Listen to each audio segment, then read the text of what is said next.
Hello everybody and welcome back. My name is Curseof and welcome back to another video. I'm here to welcome all of you guys to Yugi-Kaiba Week on my channel.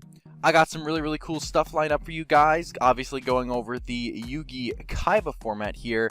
But if you guys are a subscriber to my channel, you know, chances are you're into speed duels and maybe you have no idea what Yugi-Kaiba format even is. Check the cards right now, right up there. There it is, right there. Click that link there and it will bring you over to the basics on Yugi-Kaiba format. It is a video I did on my channel a little while ago, and it'll give you a basic rundown of the format, how it works, and all of that stuff. So you guys want to know what I'm talking about in this video, why certain cards are relevant to this deck, I highly recommend checking out that video. One more little bit of housekeeping before I get into the deck profile here. Like I said, this is for Yugi-Kaiba Week. Yugi-Kaiba Week will be one full week on my channel, and you know, in case that wasn't obvious. And every single day, there will be 2 videos on my channel. One replay video from a round in the tournament that I took part in, and one unique video per day. This is the unique video for today. This is my top 8 Blue Eyes deck profile for the Yugi-Kaiba format. So without further ado, let's get into it. So, like I said to you guys, this is the Blue Eyes deck that I got top 8 with here. So naturally, we're going to start off with 3 copies of Blue Eyes White Dragon here. Blue Eyes White Dragon is just the, it's the biggest vanilla dragon in the game, and it's, well, still the biggest vanilla dragon in Yugi-Kaiba format here. So, naturally, you're going to need to run 3 copies of this. Obviously, this dragon deck works in conjunction with Lord of D and Flute of Summoning Dragon, so you're going to want to have your dragon targets, and Blue Eyes White Dragon is just simply the best target. We do run one more dragon target in the deck. The one that I did decide to use here is Curseof Dragon. Some people opt to go for the Tri-Horn Dragon over Curseof Dragon. Honestly, I think that is the wrong play. And my reasoning for that is, well, 1, Tri-Horn Dragon is another 2 tribute monster, and you're already running 3 tribute monsters. And Curseof Dragon combos off beautifully with Change of Heart here. Steal your opponent's monster. If it's a man-eater bug, you might get to pop one of your opponent's monsters, then tribute that thing off for a nice little Curseof Dragon. Phenomenal combo, works amazing, and I think makes Curseof Dragon the correct 4th dragon option for the deck. Moving on here, we're going to get into some fairly standard Yugi-Kaiba stuff. First off, we have 3 copies of Lajin, the Mystical Genie of the Lamp. It's your biggest 1800 vanilla beat stick in the format. Every deck needs to run 3 of it. Pretty standard. Then we have 3 copies of Neo, the Magic Swordsman here, and 1 copy of Battleox. Most decks are going to max out on both of these guys. Obviously, this dragon deck, a little bit more pressed for space because you need to have your dragons, you need to have your Lord of D's, and you need to have your flutes to make the entire combo. So because of that, we are a little bit short on our beat sticks. I opted for 3 Neo over 3 Battleox for the sole fact that some people play Yami, mostly new players or people who are trying to play the Fiend beat deck in a different way. Not many people do, and honestly, you shouldn't. But for those people that do play Yami, Neo is a nice little monster that also gets the buff, while Battleox doesn't. So I do like to hold on to 3 Neo over triple Battleox.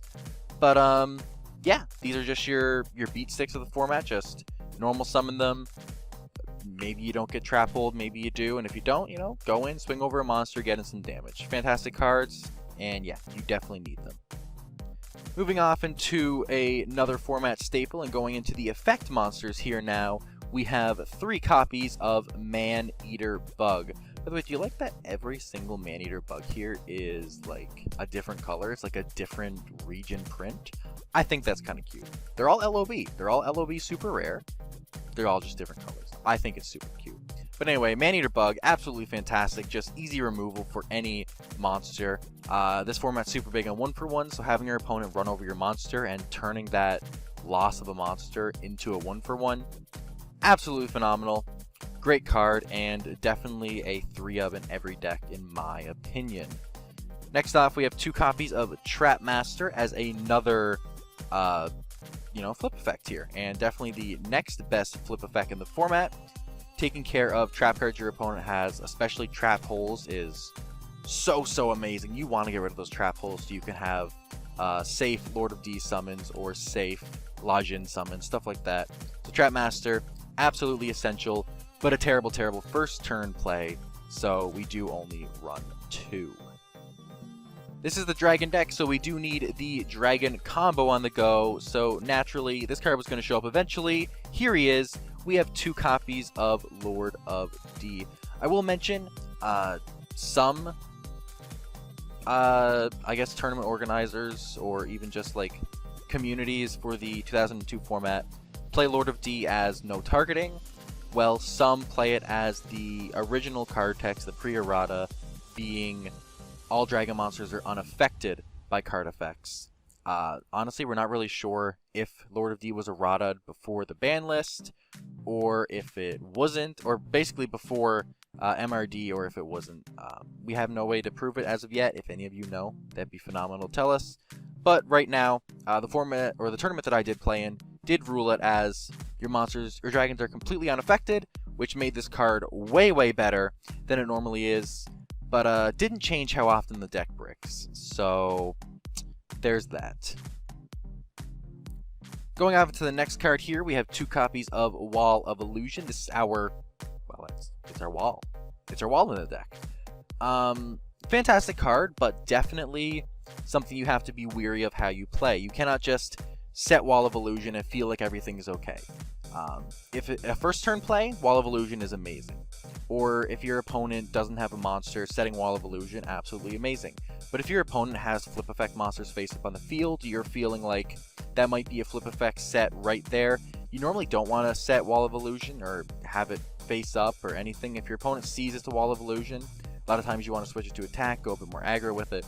Reason being, your opponent can actually absolutely abuse this card on you. For example, if I have a Man-Eater bug, I swing that into my opponent's Wall of Illusion, I bounce my Man-Eater bug back to my hand, and then I can reset it to use it again. So, fantastic card to help have board presence constantly and control your opponent's board overall, but can definitely backfire on you very easily. And then for the final monster in the deck, we have 1 copy of the Wicked Worm Beast. This is basically a card that has been discovered to be pretty good in Yugi-Kaiba format, although I will say, I think this is the worst card in the deck, and I would 100% cut it. I know I just hyped it up, said it was a great card. I don't think it's that great for the Blue Eyes deck, and my reason being for this is that I'm already running not a full lineup of the beaters in the format, so a lot of times I'm just trying to find a beater because the rest of my hand is Blue Eyes and Flutes and not full combo, and then I top deck a Wicked Worm Beast, and I cannot create any field presence off of this card. I can set it and let it die to basically anything in the format, but that's not going to do much for me. So honestly, I would replace this Worm Beast for another Battle Ox, because truly it didn't do enough for me throughout the tournament, and I think it's really good in standard beat, but I think it loses a lot in the more bricky decks. So good card, but would not run it in the Dragon deck anymore. Moving off into the spell cards here, we're back to another staple. We have 3 copies of Fissure. It's just the best spot removal in the game, and one of the only spot removal. The only other spot removal I can think of is, or in spells, is come on, what's it called? Soul Exchange. There we go. Easy out to basically any monster. Because of this format, your opponent doesn't commit a lot, so normally you just get to out the single monster on their board and go to town on them. So Fissure's 3 of every single deck. Very necessary. Gotta have it. This is a Dragon deck, so we also have 2 copies of Flute of Summoning Dragon. By the way, you guys might have noticed I play a 2-2 ratio instead of a 3-3 ratio. Honestly, the deck is super bricky, even with the 2-2 ratio. And I'm just trying to have it, be as little bricks as possible, so we go for the 2-2. honestly, you want to play this deck as a standard beat deck as much as you can, and only really make the dragon summon when you're going to go for that OTK, or if you have no other viable options available to you. So you definitely want to go with the 2 and 2. You'll see the combo eventually, and if you don't, well, I mean, that's probably best case scenario. The deck is nowhere by any means the best deck in the format, but this build did me really well and did give me a 5-1 record in Swiss and get me the top cut there. So it definitely has something to prove, but 2 and 2 ratio, just, minimize your bricks here. Then we're moving off into the semi-limits here. We have 2 copies of Swords of Revealing Light. Fantastic card, just stall for 3 turns, and definitely necessary in a bricky deck like this. Then we have 1 copy of Card Destruction. Definitely the worst of the 2 semi-limits. It's really, really good because you can obviously, if your opponent isn't setting their spell cards like their Power 5, you can go ahead and Card Destruction, rip it from their hand, and yeah, if you don't have to deal with any other Power 5, that is absolutely amazing. But along with that, you might have to set more, and then you don't get as much off of your Card Destruction. Or maybe you just hit a bunch of dead cards in your opponent's hand. My opponent actually did that to me one game, and because of that caused me to win. The Card Destruction is really, really good, but definitely the worst of the 2 semi-limits here. So I only play 1, although you could also argue cutting Worm Beast for a second Card Destruction. Just because this deck is so bricky, being able to discard your bricks, definitely phenomenal. Definitely a really, really good option to have, and you definitely don't want to cut Card Destruction to 0. Definitely not. Fantastic card, at least play it as 1. So we're not done with the spells here, but I just wanted to clear the mat for the boys here.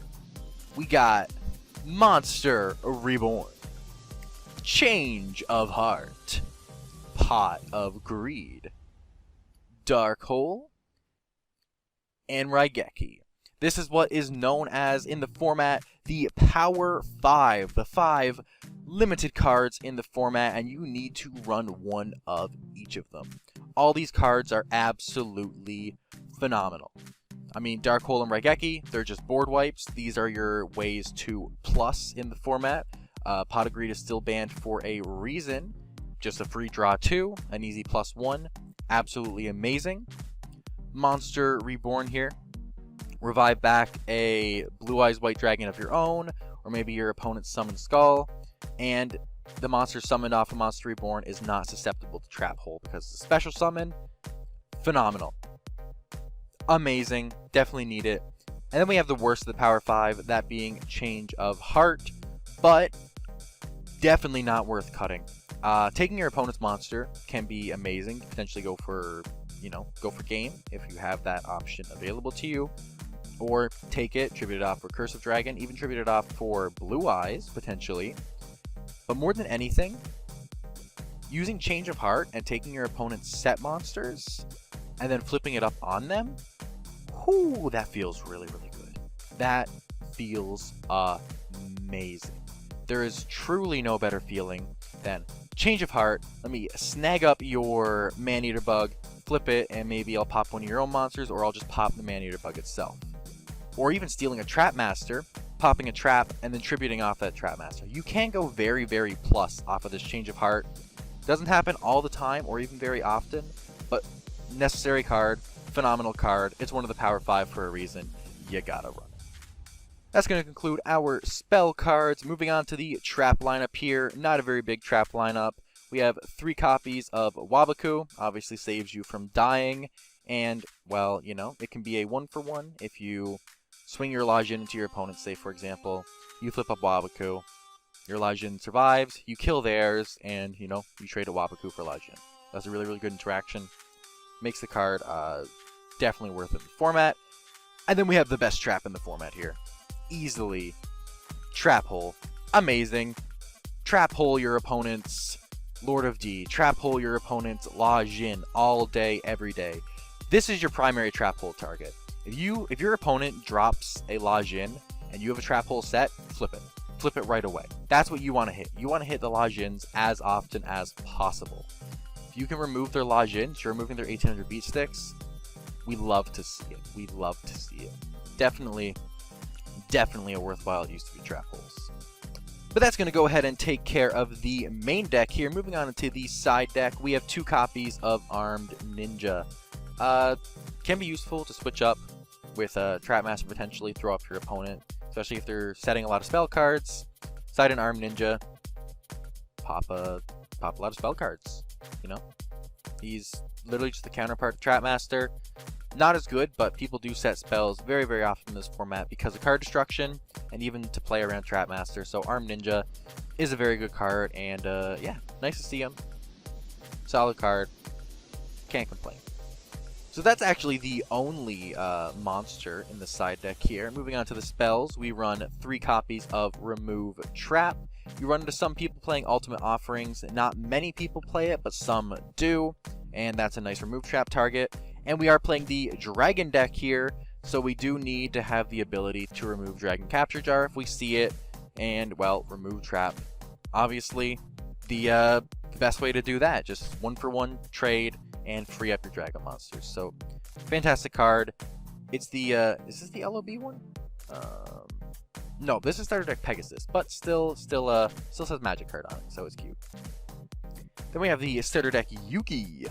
So also says Magic card. D-Spell. Fantastic card. Your opponent sets a...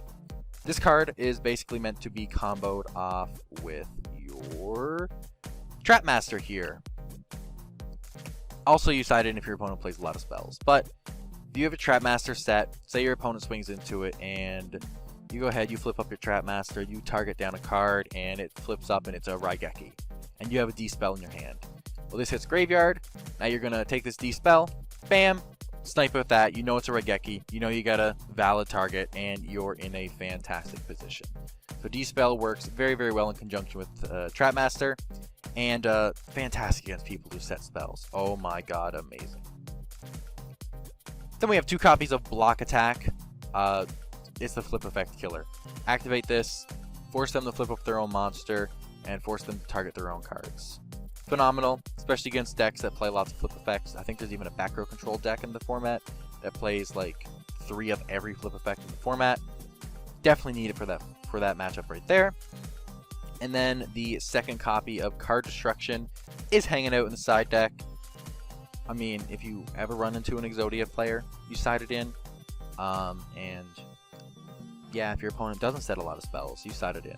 The thing with the side deck here is that it's not really for matchups, is more so for what's my opponent's play style, how do I side to go up against that play style. That's the big thing about the side deck in this format, and that's the reasoning behind the cards that I play. And moving on to the side deck trap cards, this one actually isn't for play style, and it's actually for a matchup. We run 3 copies of Reverse Trap for the Fiend Beat deck, the equipped deck here. Sadly, Reverse Trap can't be used in the damage step, so it doesn't work against things like reinforcements or castle walls. If it did, this card would be played in like every single deck in the main deck. But since it doesn't, we're just here to, you know, stop the equipped deck. But this card's amazing versus the equipped deck. Your opponent goes ahead and swings into your Lajin with their buffs up Lajin. You flip Reverse Trap. Reverse Trap just became a 1-for-2. You activated this. Because of the decrease in their attack points, you were able to out a Lajin and an equip card, and it only cost you 1 Reverse Trap. So good for that matchup. You definitely need it, and it did actually come into play in the tournament. And then finally, we have 2 copies of Just Desserts. You see your opponent commits a lot of monsters to the board, you side in Just Desserts, and you burn them for it. Especially if you're consistently getting your opponent super low on life points. Yeah, this card can be very, very relevant and is fantastic against new players. So, 2 copies of Just Desserts is the final side deck card here. And then we have an extra deck that doesn't matter. I have 1 Gaia the Dragon Champion because that's all I own, and I have 3 copies of Super Rare Flame Swords. They're cute. I know Gaia's LOB, and yeah, you're also LOB. We got some LOB fusions here. Gotta love it. Loves to see it. But yeah, that's the deck. Hope you guys enjoyed this video. If you did, please hit that like button down below and also consider subscribing. You know, your guys' support is what motivates me to keep on doing what I'm doing, and it is greatly, greatly appreciated. I got a lot of super cool videos planned for you guys this week, and I cannot wait to show them off to you. But regardless, there will still be one more upload today. You guys will see a replay for one of my matches in the tournament that I got top 8 with this deck list in. So, you know, look forward to that. That'll be out in about 2 hours from now. Anyway, that's a wrap, guys. I'll catch you guys all in 2 hours and tomorrow for another video. Peace.